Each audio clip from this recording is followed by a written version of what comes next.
News of the West.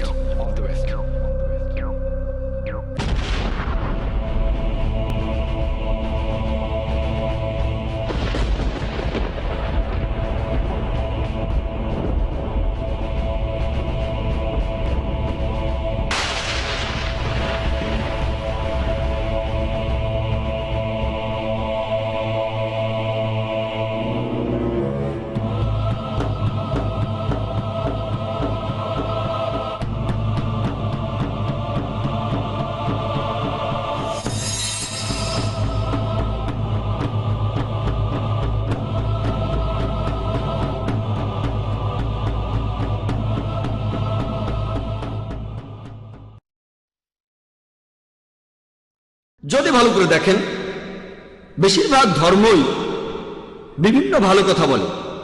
তাহলে অন্য ধর্মের সাথে ইসলামের পার্থক্যটা আসলে কোথায়? ইসলামের সাথে অন্যান্য ধর্মের পার্থক্যটা হচ্ছে যে ইসলাম ভালো কথা বলার পাশাপাশি আমাদের দেখিয়ে দেয় কিভাবে আমরা সেই ভালো অবস্থান অর্জন করব। যেমন ধরেন, বেশিরভাগ ধর্মই বলে চুরি করা উচিত না, হিন্দু ধর্ম বলে, খ্রিস্টান ধর্ম বলে, ইসলামও একই কথা বলে। তাহলে ইসলামের সাথে অন্যান্য ধর্মের পার্থক্যটা কোথায়? পার্থক্যটা হচ্ছে ইসলাম চুরি করতে নিষেধ করার পাশাপাশি আমাদের দেখিয়ে দেয় কিভাবে সেই অবস্থানে যাব যেখানে কেউ চুরি করবে না। ইসলামে জাকাত নামে একটা প্রথা আছে।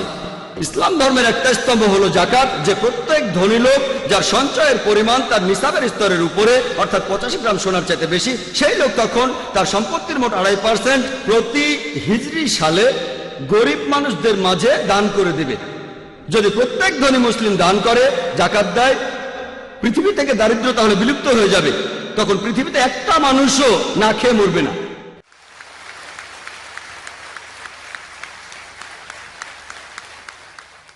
যদিও এভাবে একটা মানুষও না খেয়ে মরবে না, তারপরও কিছু মানুষ থাকবে যারা তখনও চুরি করবে, সহজে বড়লোক হওয়ার জন্য, তাদের অন্যায় আশা পূরণের জন্য।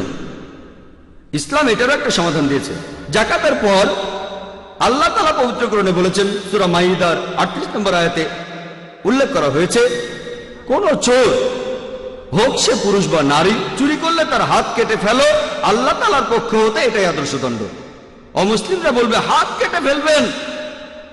এই একবিংশ শতাব্দীতে ইসলাম একটা বর্বর ধর্ম, একটা নিষ্ঠুর জীবন দর্শন। আর তারা ভাবে সৌদি আরবের লোকজনদের মধ্যে প্রতি 2 জনে 1 জন, এই লোকগুলো মনে করে প্রতি 2 জনে 1 জন লোকের হাত সেখানে কাটা।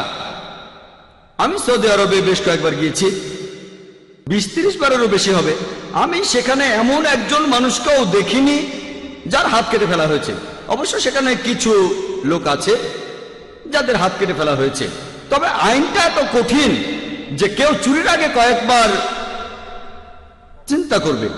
এমন না যে সৌদি আরবের পুলিশ খুব বুদ্ধিমান, আসলে আইনটাই খুব কঠিন।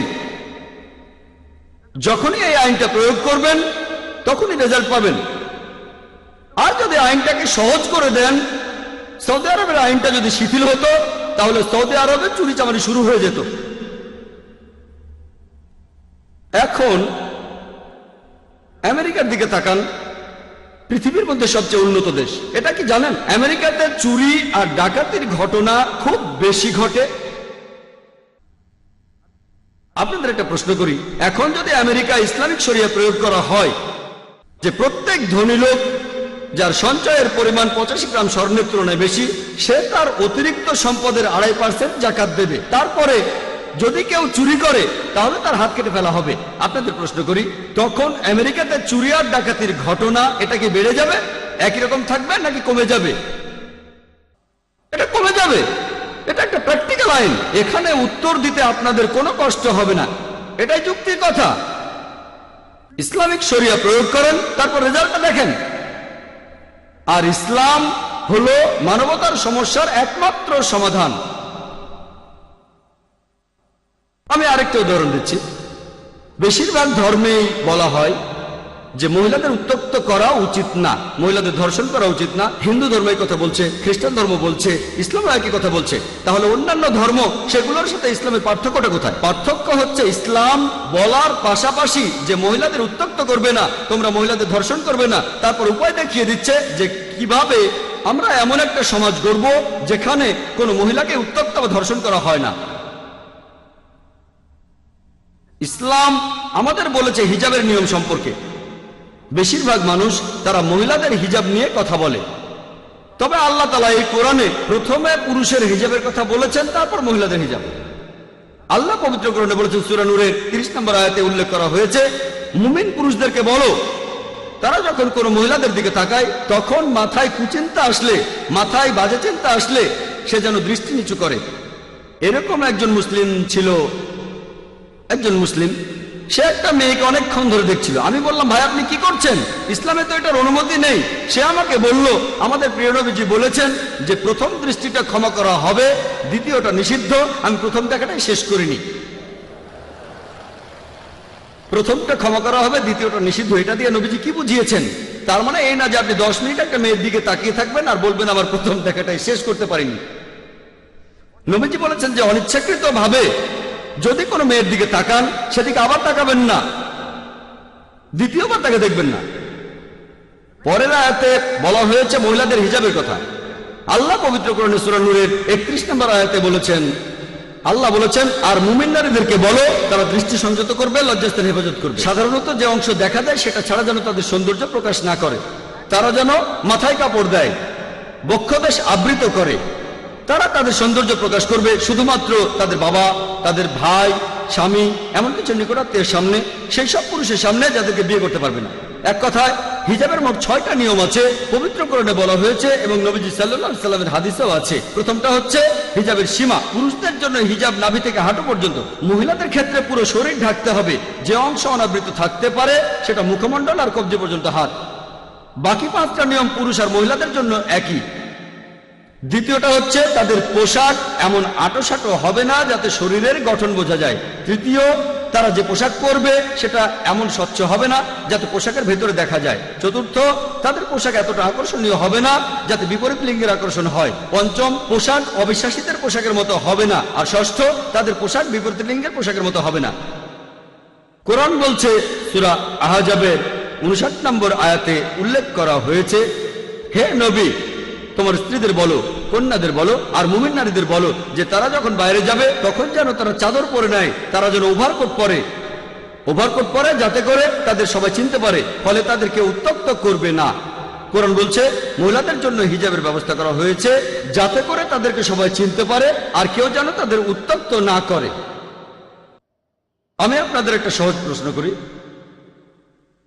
যে ধরেন 2 জন বোন, তারা যমজ বোন, দুজনে খুব সুন্দরী, দুজনে একই রকম সুন্দরী, আর তাদের একজন সে পশ্চিমাদের মতো পোশাক পরেছে, মিনি স্কার্ট আর শার্ট, আর তার যমজ বোন সে ইসলামিক হিজাব পরেছে, পুরো শরীর ঢাকা, শুধু মুখমণ্ডল আর কবজি পর্যন্ত হাত খোলা।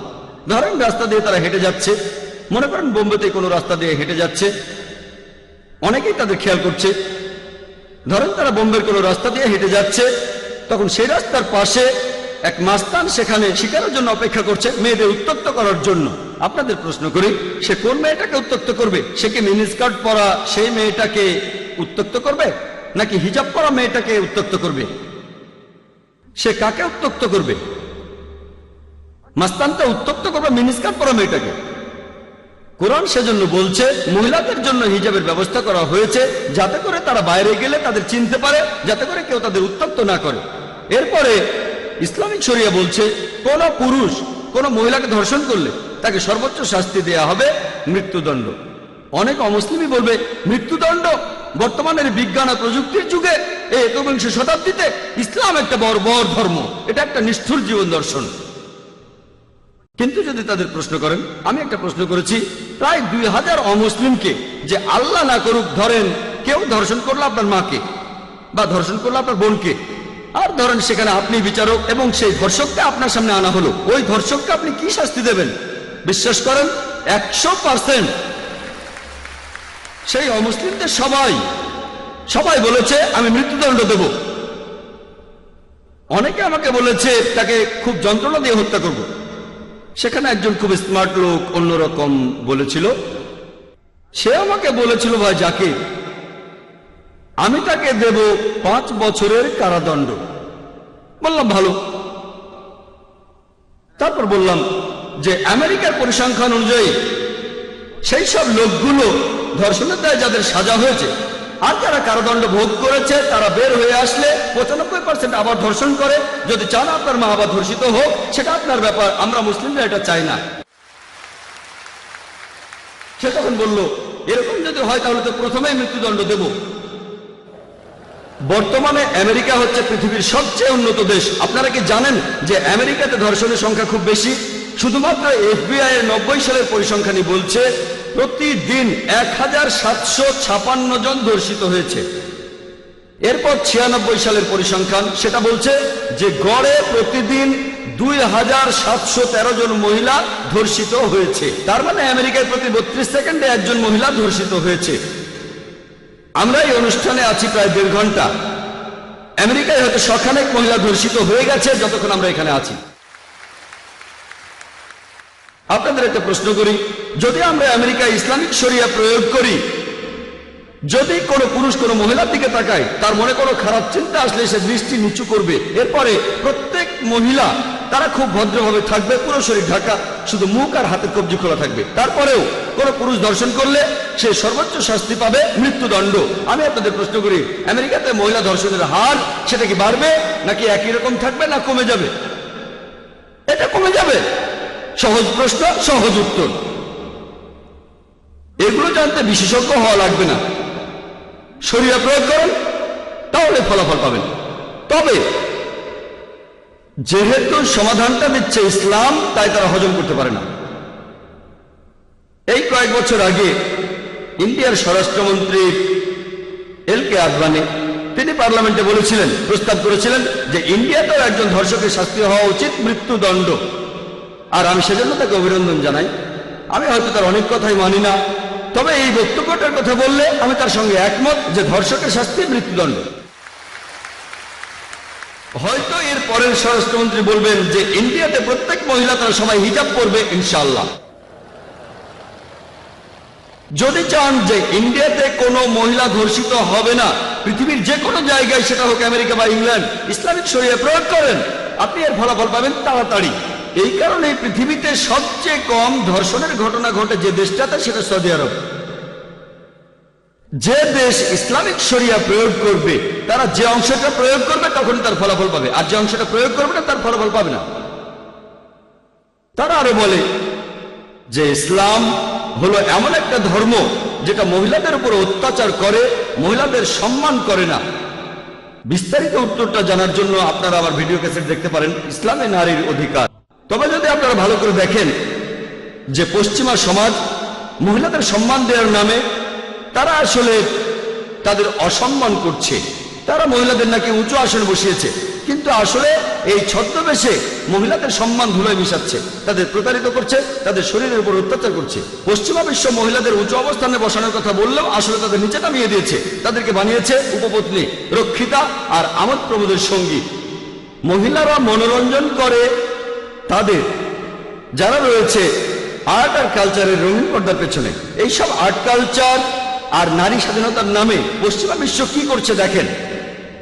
আমাদের মেয়েদের বিক্রি করছে, আমাদের মায়েদের বিক্রি করছে, আমাদের বোনদের বিক্রি করছে। আর ইন্ডিয়া, আপনারা দেখবেন যে পশ্চিমা বিশ্ব যেটা করছে ইন্ডিয়ার সেটা শুরু করে দিয়েছে। ভালো কাজে অনুসরণ করলে কোনো আপত্তি নেই। আমি যখন স্কুলে ছিলাম 20 বছরেরও বেশি সময় আগে, বেশিরভাগ নিউজ পেপারেই অশ্লীল ছবি থাকতো না।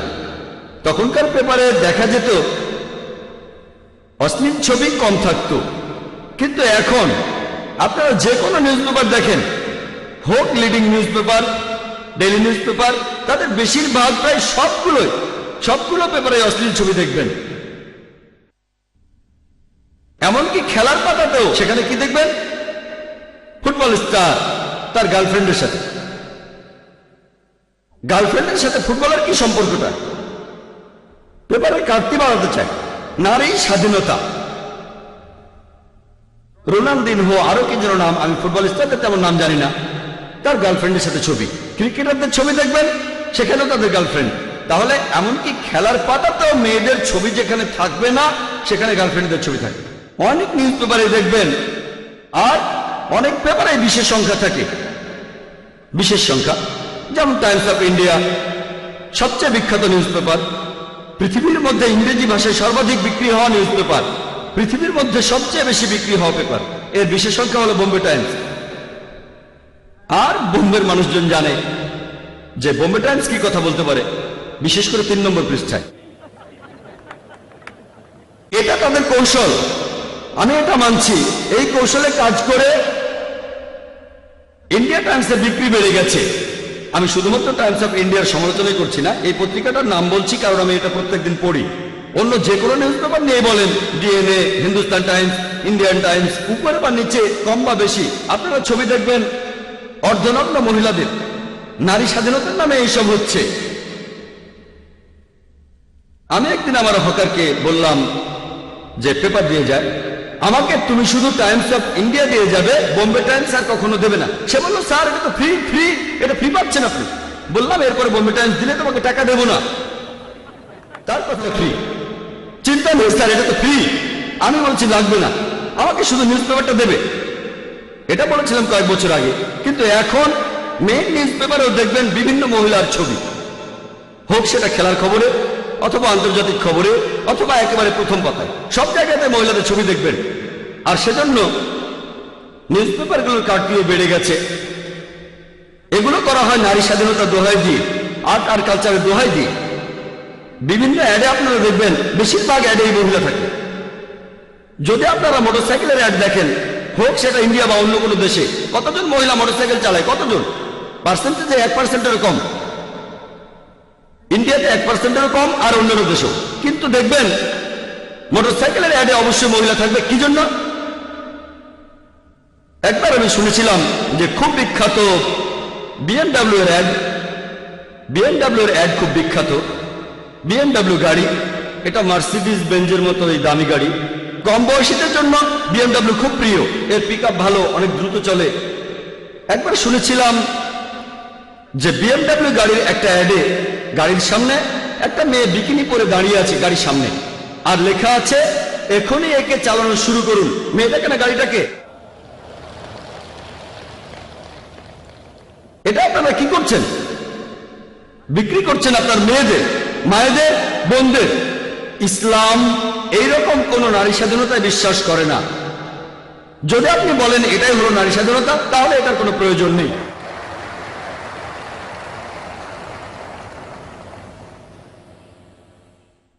আমাদের বোনদের ভালোবাসি, মায়েদের ভালোবাসি, স্ত্রীদেরকে ভালোবাসি, ভালোবাসি, শ্রদ্ধা করি, তাদেরকে রক্ষা করতে চাই।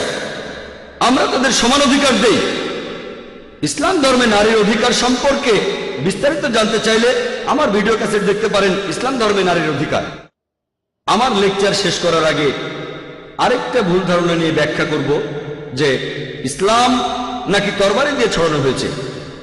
অনুবাদ করলে হবে, শান্তি ছড়ানো হয়েছে তরবারি দিয়ে, ছড়িয়েছে তরবারির মাধ্যমে। আপনারা হয়তো দেখেছেন আমাদের এখানে প্যানেলের এক্সিবিশনে কমন ভুল ধারণাগুলো নিয়ে বলেছি। কমন কিছু ভুল ধারণা, যেমন পৃথিবী নাকি সমতল, বর্গক্ষেত্র আর ত্রিভুজ সমান, 2 + 2 = 5, ইসলামিক সন্ত্রাস, এগুলো একই। আমাদের পৃথিবী সমতল নয়, কমন একটা ভুল ধারণা। 2 আর 2 যোগ করলে 5 হয় না। একইভাবে ইসলাম আর সন্ত্রাস দুটো একে অন্যের বিপরীত। তবে অনেকের মধ্যে এই ভুল ধারণা আছে, আর এ ব্যাপারে সুন্দর একটা জবাব দিয়েছেন ডি লেসলি ওলেরি, খুব বিখ্যাত ঐতিহাসিক। তার বই ইসলাম এট দ্য ক্রসরোড, সে বইতে তিনি বলেছেন যে ইতিহাসে এটা খুব স্পষ্ট যে মুসলিমরা তরবারি হাতে নিয়ে পৃথিবীর বুকে দাপিয়ে বেড়াচ্ছে, সবাইকে জোর করে মুসলিম বানাচ্ছে। এটা ইতিহাসের সবচাইতে বড় আষাঢ়ের গল্প, যেটা ঐতিহাসিকরা বারবার বলেছেন। এটা সবচাইতে বড় আষাঢ়ের গল্প, যেটা ঐতিহাসিকরা বারবার বলেছেন। ইতিহাস ঘাটলে দেখবেন যে মুসলিমরা, আমরা স্পেনে 800 বছর শাসন করেছি, সেখানে কাউকে জোর করে মুসলিম বানায়নি, এমনকি সেখানে ইসলাম ধর্মটা প্রচারও করিনি। কিছুদিন পরে ক্রুসেডাররা আসলো আর মুসলিমদের তাড়িয়ে দিল। সেখানে একজন মুসলিমও ছিল না যে জনসমক্ষে আজান দিতে পারে। যদি চাইতাম তাহলে সেখানে তরবারির জন্য সবাইকে মুসলিম বানাতে পারতাম, কিন্তু করিনি। মুসলিমরা আমরা আরব বিভিন্ন দেশগুলোকে শাসন করেছি গত 1400 বছর ধরে। মাঝে কিছুদিন ব্রিটিশরা আর ফ্রেঞ্চরা শাসন করেছে, তবে সব মিলিয়ে আমরা মুসলিমরা আরব বিশ্ব শাসন করেছি গত 1400 বছর। বর্তমানে আরব বিশ্বে আপনারা প্রায় 1.5 কোটি আরব দেখবেন যারা কপ্টিক খ্রিস্টান। কপ্টিক খ্রিস্টান মানে বংশ পরম্পরায় খ্রিস্টান। আরব বিশ্বের এই 1.5 কোটি কপ্টিক খ্রিস্টান তারাই শাহাদা দিচ্ছে, তারাই সাক্ষ্য দিচ্ছে যে ইসলাম ধর্মকে তরবারের মাধ্যমে ছড়ানো হয়নি। মুসলিমরা আমরা এই ইন্ডিয়ায় শাসন করেছি গত 1000 বছর মোগলরা। যদি আমরা চাইতাম তাহলে জোর করে প্রত্যেক ইন্ডিয়ানকে তরবারের মাধ্যমে মুসলিম বানাতে পারতাম, কিন্তু আমরা সেটা করিনি। বর্তমানে ইন্ডিয়ার জনসংখ্যার 80%-এরও বেশি তারা অমুসলিম। এই 80% অমুসলিম ইন্ডিয়ান তারাই শাহাদা দিচ্ছে, তারাই সাক্ষ্য দিচ্ছে যে ইসলাম তরবারের মাধ্যমে ছড়ানো হয়নি। পৃথিবীর যে দেশে মুসলিম সবচাইতে বেশি সেটা ইন্দোনেশিয়া। ইন্দোনেশিয়াতে কোন আর্মি গিয়েছিল? মালয়েশিয়াতে কোন আর্মি গিয়েছিল যে দেশের অর্ধেকের বেশি মানুষ মুসলিম? আফ্রিকার পূর্ব উপকূলে কোন আর্মি গিয়েছিল? কোন তরবারি? এটা হলো বুদ্ধির তরবারি। আল্লাহ পবিত্র কোরআনে বলেছেন, সূরা নাহলের 125 নম্বর আয়াতে উল্লেখ করা হয়েছে, উদু ইলা সাবিলি রাব্বিকা বিল হিকমা ওয়াল মাউইজাতিল হাসানা ওয়াজাদিলহুম বিল্লাতি আহসান। মানুষকে তোমার প্রতিপালকের পথে আহ্বান করা হিকমত ও সদুপদেশ দ্বারা তাদের সাথে তর্ক করো আর যুক্তি দেখাও সবচাইতে উত্তম আর গ্রহণযোগ্য পন্থায়। এই তরবারি হলো বুদ্ধির তরবারি, যেটা মানুষের মন জয় করে। লোহা আর ইস্পাতের তৈরি তরবারি না। এই তরবারি হলো বিচার বুদ্ধি ও সঠিক ধারণা, যার মাধ্যমে মানুষের মন জিতে নেওয়া যায়। প্লেন ট্রুথ ম্যাগাজিনে ছাপা হওয়া একটি আর্টিকেল অনুযায়ী, যেটা পরে 1986 সালের রিডার্স ডাইজেস্ট এয়ারবুকে আবার ছাপা হয়েছিল, সেখানে পৃথিবীর বিভিন্ন প্রধান ধর্মের অনুসারীদের সংখ্যা বাড়ার ব্যাপারে বলা হয়েছে 50 বছর সময়ের মধ্যে 1934 থেকে 84 সালের মধ্যে সেখানে 1 নম্বর ধর্ম সবচেয়ে বেশি বেড়েছে, সেটা ইসলাম 235%, খ্রিস্টান ধর্ম মাত্র 47%। আপনাদের প্রশ্ন করি, এই 50 বছর মধ্যে কোন যুদ্ধটা হয়েছে? এই 1934 সাল থেকে 84 সালের মধ্যে, যেটার কারণে লক্ষ লক্ষ মানুষ মুসলিম হয়েছে। কোন যুদ্ধ? কোন তরবারি? এটা হলো বুদ্ধির তরবারি, যুক্তির তরবারি। বর্তমানে পরিসংখ্যান আমাদের বলছে সবচেয়ে বেশি প্রসার যে ধর্মের আমেরিকায় বা ইংল্যান্ডে, সেটা ইসলাম। ইউরোপের সবচেয়ে বেশি প্রসার যে ধর্মের, সেটা ইসলাম। আপনাদের প্রশ্ন করি, এই আমেরিকানদের ইসলাম গ্রহণে কে বাধ্য করেছে? ইউরোপিয়ানদেরকে ইসলাম গ্রহণে বাধ্য করেছে। আর মিডিয়া প্রায় বলে যে ইসলাম মহিলাদের উপর অত্যাচার করে। আপনারা কি জানেন পৃথিবীতে যেসব মানুষ ইসলাম গ্রহণ করেছে তাদের প্রায় 2/3, 65%-এরও বেশি তারা মহিলা। আমেরিকায় যারা মুসলিম হচ্ছে তাদের 65%-এরও বেশি হচ্ছে মহিলা। ইউরোপে যারা মুসলিম হচ্ছে তাদের 65%-এর বেশি হচ্ছে মহিলা। আমি আপনাদের একটা প্রশ্ন করি, যদি ইসলাম মহিলাদের উপর অত্যাচার করে, তাহলে এই আমেরিকান মহিলারা কেন ইসলাম গ্রহণ করছে? ইউরোপিয়ান মহিলারা কেন ইসলাম গ্রহণ করছে? ইন্ডিয়ান মহিলারা কেন ইসলাম গ্রহণ করছে? কেন? কারণ ইসলামে নারী জাতির বিভিন্ন সমস্যার সমাধানগুলো আছে। তারা তো সব দেখেছে, তারা সবকিছুই দেখেছে আর বুঝেছে যে শুধুমাত্র ইসলামে নারী জাতির বিভিন্ন সমস্যার সমাধানগুলো আছে। তারপরও আপনারা দেখবেন, একথা আমি আগে বলেছি যে ইসলামের বিরুদ্ধে অনেক মিথ্যা খবর প্রচার করা হয়। আর মিডিয়ায় আপনারা দেখবেন যে তারা মিথ্যে খবর প্রচার করছে। তবে এটা যত বাড়ছে, আপনারা 9/11-এর পরে দেখবেন এটা আরো অনেক বেশি বেড়ে গেছে। ইসলামের বিরুদ্ধে বই, মিথ্যা খবর প্রচার করা, ভুল ধারণাগুলো প্রচার করা বেড়ে গেছে। কিন্তু আল্লাহ তাআলা পবিত্র কোরআনে সূরা ইমরানের 54 নম্বর আয়াতে উল্লেখ করেছেন যে মাকারু ওয়া মাকার আল্লাহ ওয়াল্লাহু খায়রুল মাকিরিন, যে তারা চক্রান্ত করেছিল, আল্লাহ কৌশল করেছিলেন, নিশ্চয়ই আল্লাহ কৌশলীদের শ্রেষ্ঠ। 9/11-এর পরে ইসলামের বিরুদ্ধে তাদের মিথ্যা প্রচারগুলো বেড়েছে। তবে দেখবেন 9/11-এর পরে ইসলামের অনুসারীর সংখ্যাও বেড়েছে। মাত্র 10 মাস সময়ের মধ্যে এটা হয়েছে। শুধুমাত্র আমেরিকাতেই 9/11-এর পরে 34,000-এরও বেশি আমেরিকান ইসলাম গ্রহণ করেছে। শুধুমাত্র ইউরোপেই 22,000-এরও বেশি ইউরোপিয়ান ইসলাম গ্রহণ করেছে 9/11-এর পরে। আর আমি মাঝে মধ্যেই পৃথিবীর বিভিন্ন দেশে যাই, যেমন আমেরিকায় আমি দেখেছি যে 9/11-এর পরে যেখানে আমি লেকচার দিই সেখানে অনেক আমেরিকান লেকচার শুনতে আসে, অনেক ইউরোপিয়ান আমার লেকচার শুনতে আসে। এটা তো ভালো, তারা জানার জন্য আসে এই ইসলাম ধর্মটা আসলে কি। কেউ আক্রমণ করতে আসে, কেউ জানার জন্য আসে। আমরা সবাইকে স্বাগত জানাই, আমাদের এখানে সবাইকে স্বাগতম। তাদেরও পছন্দ করি, যারা যুক্তি দিয়ে আক্রমণ করে তাদের পছন্দ করি। আমি জানি যে হযরত ওমর রাদিয়াল্লাহু আনহু তিনি প্রথমে ইসলামের ঘোর শত্রু ছিলেন। নবীজি তার হেদায়েতের জন্য আল্লাহর কাছে দোয়া করলেন, তখন সে হলো ইসলামের এক বিশ্বস্ত